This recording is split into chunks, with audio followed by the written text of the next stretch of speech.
It's like, first and foremost, voiceover acting is acting. And so, I would say to anybody, whether they're already an actor or not, you want to focus on the acting. Hi, I'm Alex DeLerma, and this is the Cinema Gym. The Cinema Gym is all about helping you transition from the stage to the screen. It's really good to see you. Have you been doing this all day? Yes, but it's fun. Yeah. Karen Strassman, you are really on the go. I'm seeing you over there at the Comic-Con in San Diego.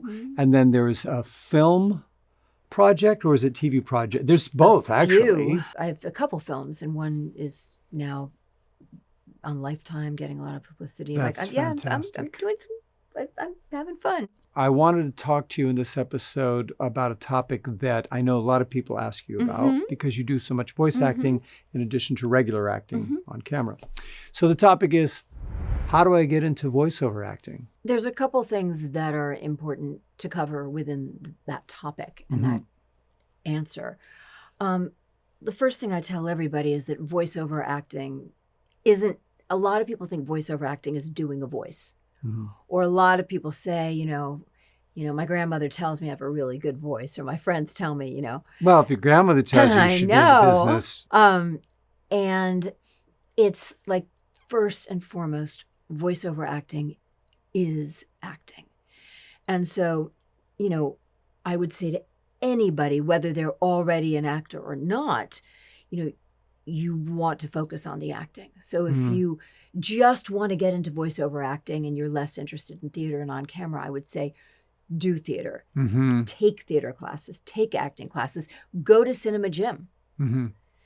Because all of the skills that you're going to learn in Cinema Gym, or wherever it is, or in theater, Playhouse or any West, other Beverly Hills workshop Playhouse, or class that's decent or good, are the skills that you are going to use in voice acting. Because voice acting. So there is a common misconception. Sorry to interrupt. Yeah. Oh, I've got this James Earl Jones voice, so I could be a voiceover actor. Yeah, and it's not about doing a voice; it's about acting. So it involves Training, really all the same skills. And when I have clients come to me to train in voice acting, the ones who have, been doing on camera, the ones who've been, especially those who've been doing theater, they're the ones who are like there because, they have their backstory, they're given circumstances, take a fantasy video game. It's not just about, doing the voice of a knight. I am a knight. I am a warrior. It's about you are out, where are you? You're out in a battlefield. Yeah.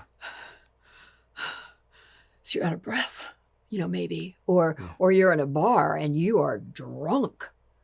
And most people who come to voice acting without being steeped in theater and acting class will come to these things and like, I'm on the battlefield.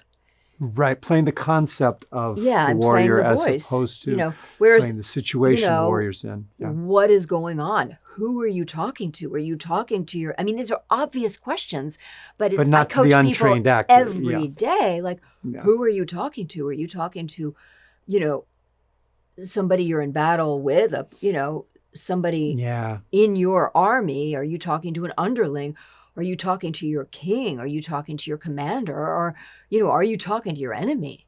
Which seems an obvious thing, but people are so busy being a knight. I am a knight, that all of a sudden that relatedness, goes out the window. And I'm emphasizing this in my answer to you because what people are looking for in voiceover right now, whether it's animation, whether it's video games, whether it's, Audible, whether it's commercials, they're looking for something very real. So even if it's a cartoon character, I'll give this example because it's fun. Yeah. There's a character I do in a big video game in a series called Persona, and she's a little girl. Her name is Nanako, and she is in my high range. She's a high-pitched voice. So if I do a high-pitched voice, at first it's very fun and it's very pleasing. And then if I continue talking in a cute high-pitched voice, it's still sort of fun. But then if I keep talking, focusing on doing that high-pitched voice, it's starting to get boring. And then after a while, if I keep focusing on doing on that high-pitched voice, it's going to get irritating.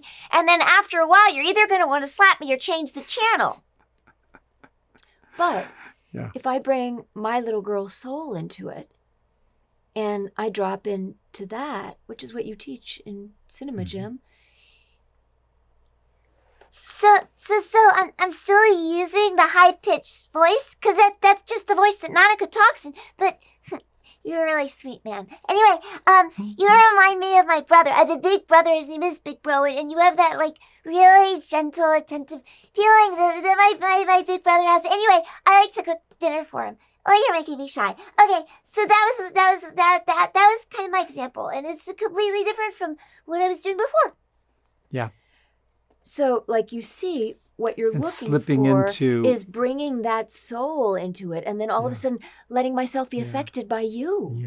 Yeah. So I'm not just I'm not just broadcasting a voice, but I'm letting myself be affected by the other characters or people and letting that come through.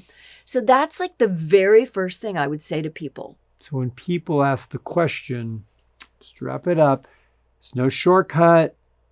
How do I become a voice actor? They really should be saying to themselves, how do I become an actor? Yeah. Get the training. And then if you want to specialize in that, that's fine. You can specialize in that. But the principles remain the same. So you get your acting training. You do that and you're like, okay, I'm ready. I really want to get an agent. Yeah. Because to work in voiceover, there's a lot of people who work without an agent, but it's good to get an agent. Yeah. Because the agent is the one who's going to submit you. Yeah. So just like in on-camera acting, you need something to show for yourself. So in on-camera acting, you need photos, you need, a reel. And in voiceover acting, you need a demo. So, you can also take voice acting classes, and they're all over the place. I teach for 5 different organizations on Zoom. So, no matter what part of the world you're in, there's voiceover classes all over that you can take on Zoom or in person. But also, I would say to people, if you really want to focus on that, then definitely take voice acting classes as well. And work with a pros. Work with working pros. Work with, an actor, working pro, or a director. Yeah. I'm not saying even work with me, but work with somebody who is alive and in the field.